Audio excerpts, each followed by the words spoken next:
السلام علیکم ورحمۃ اللہ وبرکاتہ۔ معزز سامعین و ناظرین، آج ہم علوم القرآن کے سلسلہ اسباق میں سے چوتھا سبق پڑھیں گے۔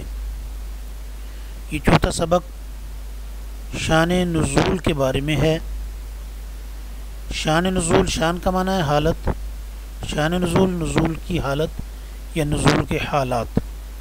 اسی کے ساتھ ملتا جلتا ایک لفظ سبب نزول بھی ہے۔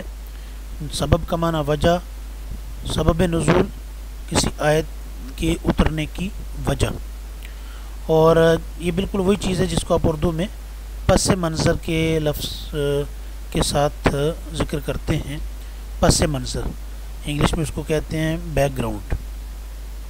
تو آج ہم قرآن کریم کی آیات کے شان نزول یا سبب نزول یا پس منظر یا بیک گراؤنڈ کے بارے میں انشاءاللہ کچھ چیزیں سیکھیں گے۔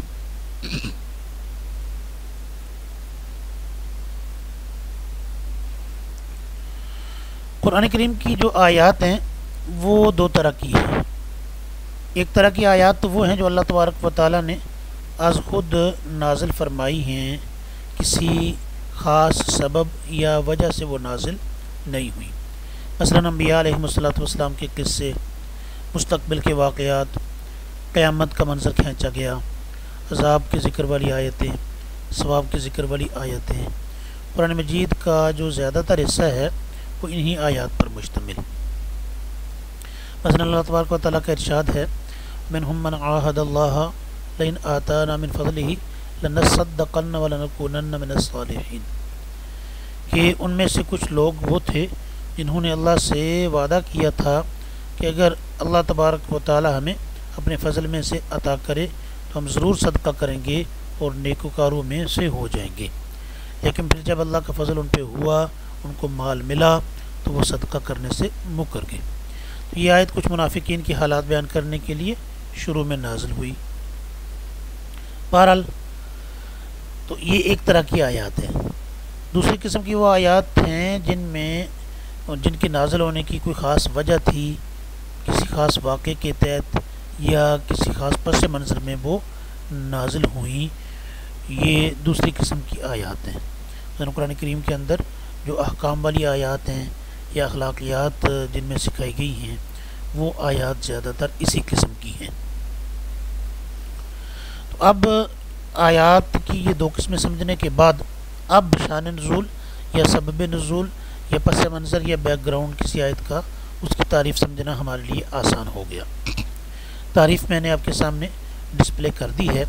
وہ واقعہ، حادثہ یا سوال جو کسی آیت یا کچھ آیات کے نزول کا باعث بنا، وہ اس آیت یا آیات کا شان نزول یا سبب نزول یا بیک گراؤنڈ کہلاتا ہے۔ تو یہ اس کی تعریف ہے اس شان نزول کی۔ اس کی مثال میں آپ سمجھ سکتے ہیں، دو مثالیں آپ کے سامنے میں نے ذکر کی ہیں، آپ کے سامنے اسکرین پہ نظر آ رہی ہیں۔ پہلی مثال ہے حضرت مرثد بن ابی مرثد غنوی رضی اللہ تعالی عنہ کا واقعہ۔ سورہ بقرہ کی آیت ہے، وَلَا تَنْكِحُوا الْمُشْرِكَاتِ حَتَّى يُؤْمِنَّ وَلَأَمَةٌ مُؤْمِنَةٌ خَيْرٌ مِّن مُشْرِكَةٍ وَلَوْ أَعْجَبَتْكُمْ، کہ مشرک عورتوں سے اس وقت تک نکاح نہ کرو جب تک وہ ایمان نہ لے آئیں۔ یقیناً ایک مومن باندی کسی بھی مشرک عورت سے بہتر ہے، خواہ وہ مشرک عورت تمہیں پسند آ رہی ہو۔ سورۃ البقرہ کی آیت نمبر 221 میں یہ فرمایا گیا۔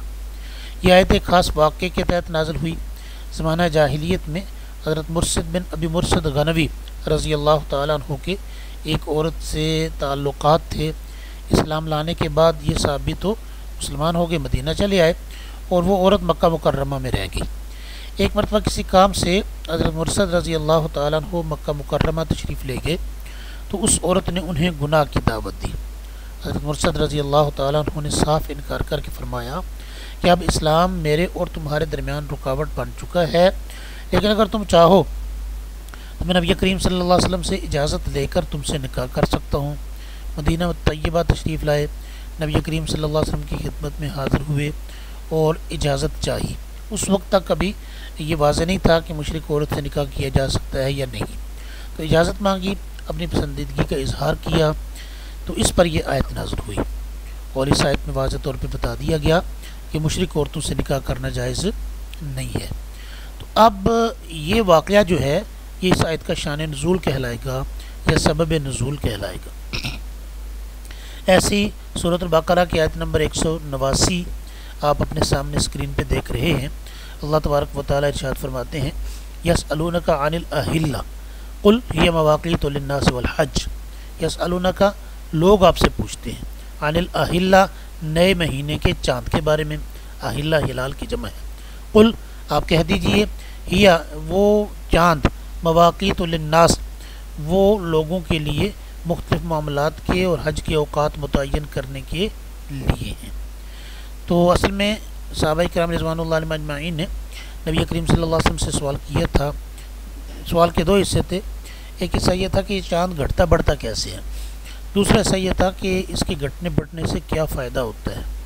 تو پہلا حصہ جو تھا وہ چونکہ کسی خاص دنیا یا آخرت کے فائدے کے متعلق نہیں تھا، اس لیے اس کا جواب قرآن کریم نے نہیں دیا، لیکن جو دوسرا حصہ تھا کہ اس کا مقصد کیا ہے وہ مقصد بتا دیا کہ اس سے اوقات معلوم ہوتے ہیں اور تاریخیں معلوم ہوتی ہیں، جس میں جو مختلف دینی معاملات ہیں وہ اسی طرح حج وغیرہ کے اوقات یا مہینے متعین کیے جا سکتے ہیں، معلوم کیے جا سکتے ہیں۔ شان نزول بڑی اہم چیز ہے قرآن کریم کی آیات کو سمجھنے کے لیے۔ اس کے فوائد میں چند چیزیں آپ کے سامنے ذکر کرنی ہیں۔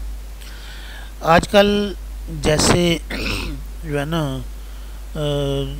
نیا دور ہے اور آزادی کا دور ہے، لوگ آزادی چاہتے ہیں، تو آزادی کی اس دور میں بعض ایسے لوگ جن کے اندر کوئی پختہ علم نہیں ہوتا وہ اسباب نزول یا شان نزول کی اہمیت کا انکار کرتے ہیں، اور اس کے لیے لاجک یہ بناتے ہیں، کہتے ہیں قرآن کریم خود اتنا واضح ہے کہ اس کی تشریح کے لیے کسی شان نزول کی یا کسی سبب نزول کے جاننے کی کوئی ضرورت نہیں ہے۔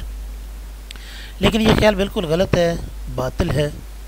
اسباب نزول یا شان نزول کا علم قرآن کریم کی تفسیر کرنے کے لیے، سمجھنے کے لیے بھی اور سمجھانے کے لیے بھی ایک لازمی شرط کی حیثیت رکھتا ہے، اور اس کے بے شمار فائدے ہیں۔ سب سے پہلا فائدہ یہ ہے کہ اس سے احکام کی حکمتیں معلوم ہوتی ہیں، پتہ چلتا ہے کہ کون سا حکم اللہ تبارک و تعالیٰ نے کن حالات میں اور کیوں نازل فرمایا۔ مثلا سورۃ النساء کی آیت ہے، آیت نمبر 43، یا ایھا الذین آمنوا لا تقربوا الصلاۃ وانتم سکارى۔ یا ایھا الذین آمنوا، اے ایمان والو، لا تقربوا نہ قریب جاؤ، الصلاۃ نماز کے، اس حال میں کہ انتم سکارى تم نشے میں ہو، جب تم نشے کی حالت میں ہو تو نماز کے قریب بھی نہ جانا۔ یہ آیت نازل ہوئی۔ تو اب اگر شان نزول کی روایات سامنے نہ ہوں تو قدرتی طور پر یہ سوال پیدا ہو سکتا ہے کہ جب شراب قرآن کریم کی روح سے بالکل حرام ہے تو یہ کہنے کی ضرورت کیوں پیش آئی کہ نشے کی حالت میں نماز کے پاس نہ جاؤ؟ اس سوال کا جواب صرف شان نزول ہی سے مل سکتا ہے۔ چنانچہ اس کی شان نزول میں حضرت علی رضی اللہ تعالیٰ عنہ سے روایت ہے کہ شراب کے حرام ہونے سے پہلے ایک مرتبہ حضرت عبدالرحمن بن عوف رضی اللہ تعالیٰ عنہ نے کچھ صحابہ کو کھانے پر مدعو کیا، یعنی شراب کے حرام ہونے سے پہلے کی بات۔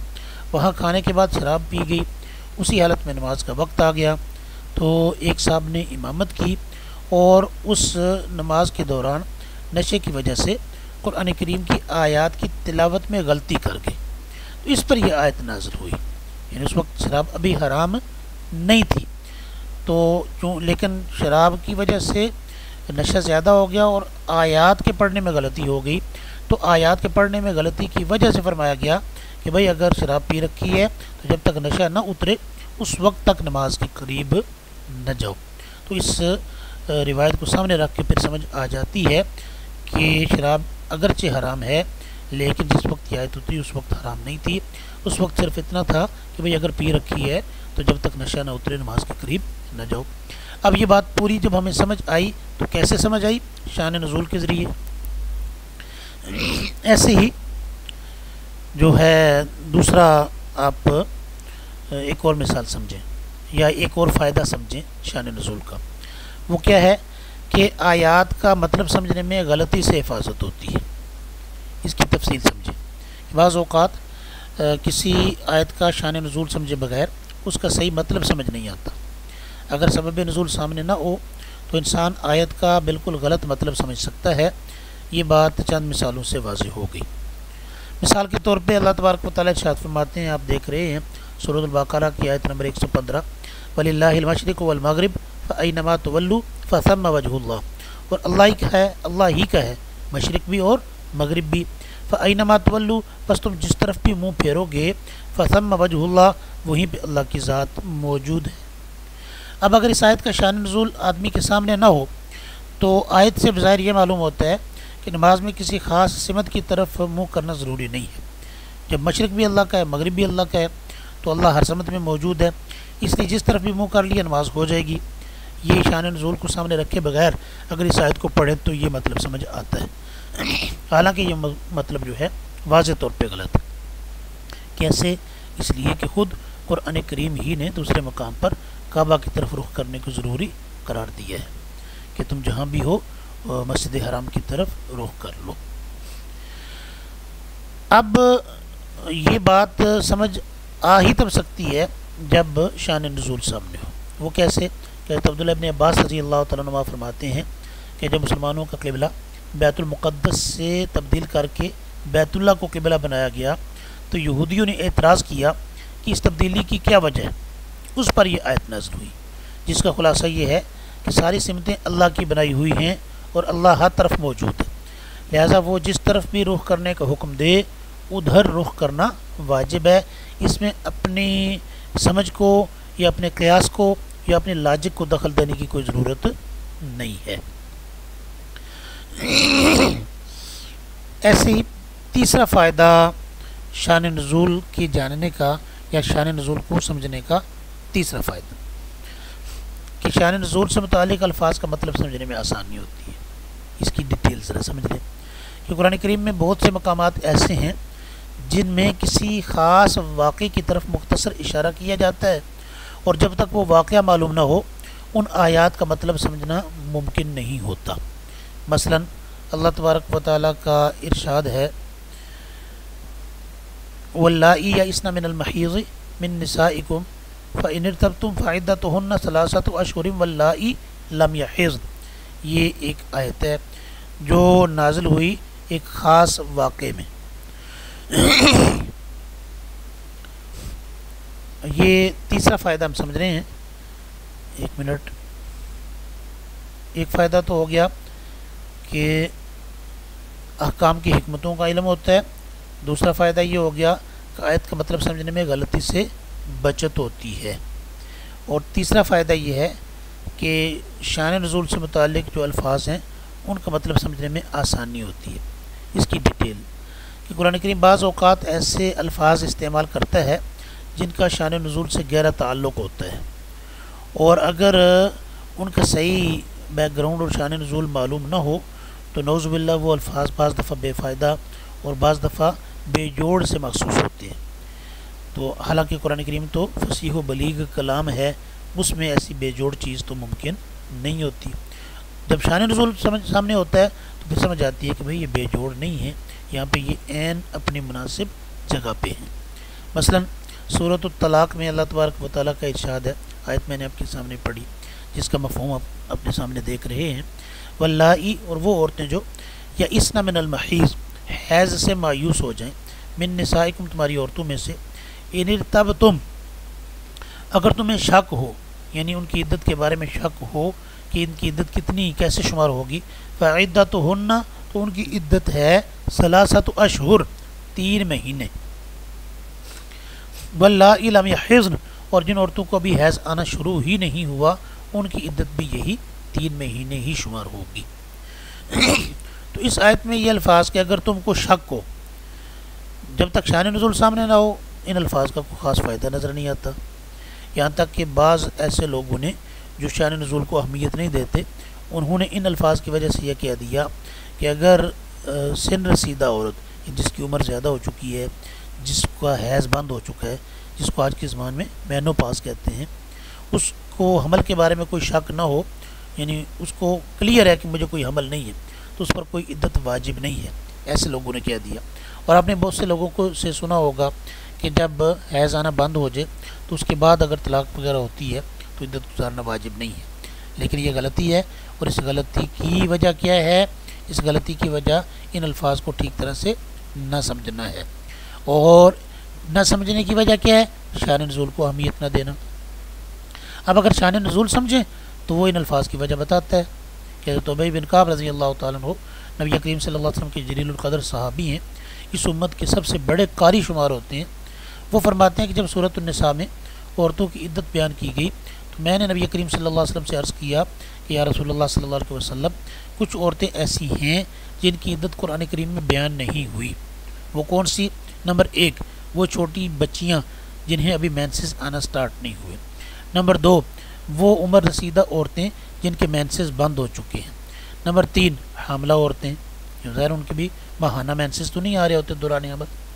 تو اس پر یہ آیت نازل ہوئی اور اس میں ان تینوں قسموں کا حکم بیان کر دیا گیا کہ جو حیض سے مایوس ہو چکی ہیں ان کی عدت بھی 3 مہینے ہیں چاند کے حساب سے، اور جن کو حیض نہیں آتا تو حیض نہ آنے میں پھر 2 طرح کی عورتیں آ گئیں۔ کون کون سی؟ نمبر 1، جن کو بھی حیض آنا سٹارٹ ہی نہیں ہوا۔ نمبر 2، جن کو حیض آتا ہے لیکن اس وقت نہیں آ رہا حمل کی وجہ سے، ان سب کی عدت 3 مہینے۔ لیکن حاملہ عورت کی عدت معذرت حاملہ عورت کی عدت جو ہے وہ وضع حمل ہے۔ تو یہ اب تمہیں اگر ان کی عدت کے بارے میں کوئی شک ہو، یہ الفاظ تب ہی سمجھ آئیں گے جب اس کا شان نزول ہمارے ذہن میں ہوگا۔ چوتھا فائدہ، بعض واقعات کی طرف اشارہ کرتی ہیں بعض آیات، تو اب جو ہے نا ان آیات کو ٹھیک طرح سے سمجھنے کے لیے ضروری ہے کہ وہ واقعہ میں معلوم ہو، تو وہی واقعہ اس آیت کا شان نزول بھی ہوتا ہے۔ تو جب تک وہ سمجھ نہ آئے یا وہ سامنے نہ ہو اس وقت تک اس آیت کا پورا مطلب سمجھ میں نہیں آ سکتا۔ مثلا اللہ تبارک و تعالیٰ کا ارشاد ہے سورہ انفال کی آیت نمبر 17 کا ایک حصہ آپ کے سامنے اس وقت اسکرین پہ نظر آ رہا ہے۔ اللہ فرماتے وما رمیت اذ رمیت ولکن اللہ رمی، وما رمیت اور نہیں پھینکی آپ نے، اذ رمیت جب آپ نے پھینکی، ولکن اللہ رمی لیکن اللہ نے پھینکی۔ کیا مطلب؟ اے پیغمبر صلی اللہ علیہ وسلم جب تم نے ان پر مٹی پھینکی تھی تو وہ تم نے نہیں بلکہ اللہ نے پھینکی تھی۔ اب اگر شان نزول کو کوئی آدمی نہ مانے اور کہے کہ شان نزول کا کوئی تعلق نہیں ہوتا تو پھر سوچتا رہے کہ یہ کیا مطلب ہے، کون سی مٹی، کس وقت پھینکنے کی بات ہو رہی ہے، تو یہ کیا بات ہے کہ پھینکی آپ نے لیکن آپ نے نہیں پھینکی، اللہ نے پھینکی، تو یہ کیا چکر ہے؟ تو جب شان نزول سامنے ہوگا تو مسئلہ آسان ہو جائے گا۔ اب شان نزول سمجھیں، اس آیت میں غزوہ بدر کے اس واقعے کی طرف اشارہ ہے جس میں نبی کریم صلی اللہ علیہ وسلم نے کفار کے نرغے کے وقت مٹی کی ایک مٹھی ان کی طرف پھینکی تھی اور اس کے بعد ان کا جو آپ کے گرد حصار تھا وہ ٹوٹ گیا تھا۔ اب غور کریں، اگر یہ شان نزول آدمی کو پتہ نہ ہو تو آیت کا مطلب پھر کیسے سمجھا جا سکتا ہے؟ یہاں پہ شان نزول کے سارے فائدے بیان کرنا مقصد نہیں ہے، لیکن صرف چند جھلکیاں آپ کو دکھائی ہیں۔ ان جھلکیوں سے، ان مثالوں سے یہ بات واضح ہو گئی ہوگی کہ قرآن کریم کی تفسیر میں اسباب نزول کی کیا اہمیت ہے۔ اسی وجہ سے ایک بہت بڑے عالم امام واحدی فرماتے ہیں کہ جب تک آیت کا سبب نزول اور متعلقہ واقعہ معلوم نہ ہو اس وقت تک آیت کا مفہوم بیان کرنا ممکن نہیں ہے۔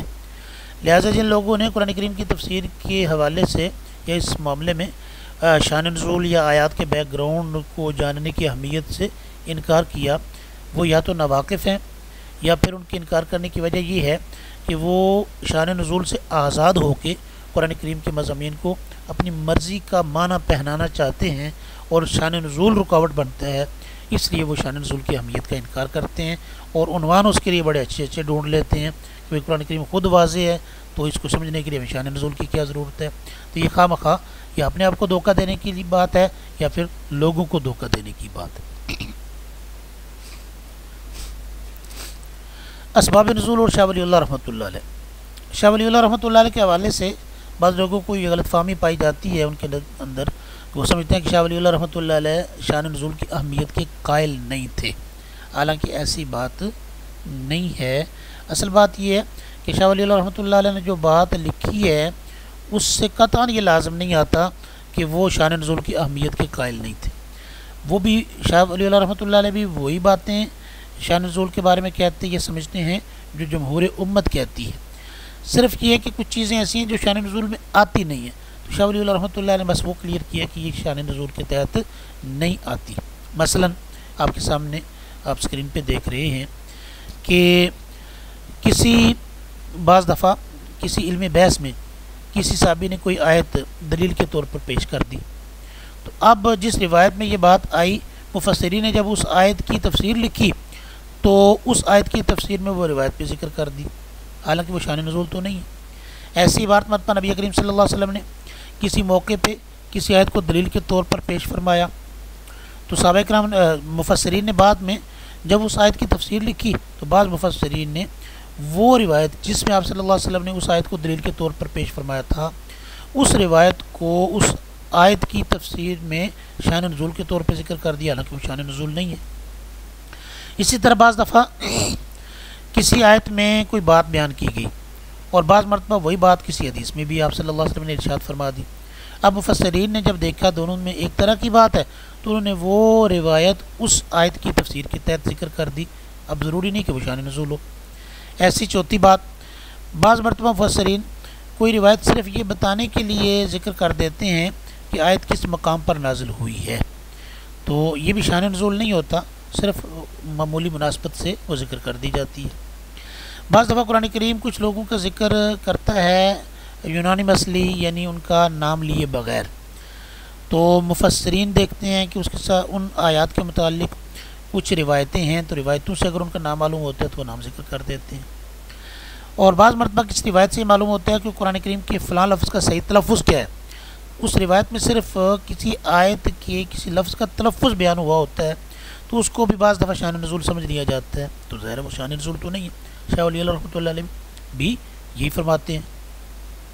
بعض احادیث اور آیات میں قرآن کریم کی مختلف صورتوں یا مختلف آیتوں کے فضائل بیان ہوئے ہوتے ہیں, تو جب مفسرین ان آیات کی تفسیر لکھتے ہیں تو ان آیات کی تفسیر یا فضائل میں جو روایات ہوتی ہیں وہ ذکر کر دیتے ہیں, تو وہ صرف ان کی فضیلت بتاتی ہیں, وہ شان نزول نہیں ہوتا. بعض مقامات پر ایسی احادیث بھی بعض دفعہ تفسیر کے ذیل میں مفسرین ذکر کر دیتے ہیں جن سے پتہ چلتا ہے کہ اس آیت کے حکم پہ نبی کریم صلی اللہ علیہ وسلم نے عمل کیسے فرمایا. تو اب آیت پہلے نازل ہوئی, آپ صلی اللہ علیہ وسلم نے اس کے حکم پر عمل کر کے طریقہ بعد میں بتایا, تو اب اس کو بھی شان نزول سمجھ لینا ظاہر ہے غلط ہے. تو شاہ ولی اللہ رحمۃ اللہ بھی یہی فرما رہے ہیں. ورنہ جہاں تک تعلق ہے حقیقی شان نزول اور اس کی اہمیت کا, وہ شاہ ولی اللہ رحمۃ اللہ علیہ مانتے ہیں. شاہ ولی اللہ رحمۃ اللہ علیہ کی جو شان نزول کی اہمیت کے حوالے سے بات ہے نا, وہ بڑی واضح اور کلیئر ہے. فرماتے ہیں کہ جو ہے نا شان نزول کے حوالے سے دو طرح کی روایات وہ بنیادی اہمیت رکھتی ہیں اور وہی اصل شان نزول ہوتی ہیں. فرماتے ہیں ایک تو وہ واقعات جن کی طرف کسی آیت میں اشارہ پایا جاتا ہے, اور جب تک وہ واقعات اور قصے معلوم نہ ہوں اس آیت کے اشارے کو سمجھنا آسان نہیں ہوتا, تو ظاہر ہے وہ واقعات معلوم ہونا ضروری ہیں, ایسا شان نزول اس کے بغیر مطلب سمجھنا ممکن نہیں.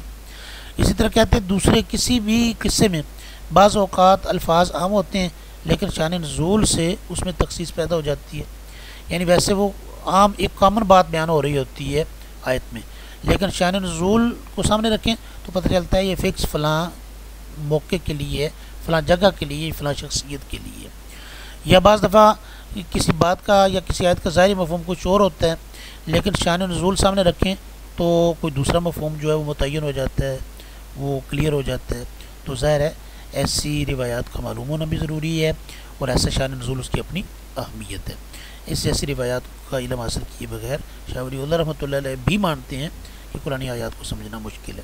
ہاں جو چیز شان نزول کے تحت نہیں آتی اس کو شان نزول سمجھنا شاہ ولی اللہ رحمۃ اللہ علیہ اس حوالے سے ریزرویشنز یا تحفظات کا اظہار کرتے ہیں, ورنہ بنیادی طور پہ شان نزول کی اہمیت کی انکاری وہ بھی نہیں ہے. یہ تھا جی ہمارا آج کا سبق. اس کو غور سے سنیں, ایک بار سنیں, پھر ضرورت سمجھیں دوسری بار سنیں, اسکرین شاٹ اپنے پاس محفوظ کریں, ضروری باتیں اپنے پاس نوٹ بک میں نوٹ کر لیا کریں. اللہ تبارک و تعالیٰ میں قرآن کریم کے علوم کے ساتھ دلچسپی نصیب فرمائے. اللہ تبارک و تعالیٰ آپ کے اور میرے علم اور عمل میں برکت عطا فرمائے اور اپنی رضا والی زندگی نصیب فرمائے۔ السلام علیکم ورحمۃ اللہ وبرکاتہ۔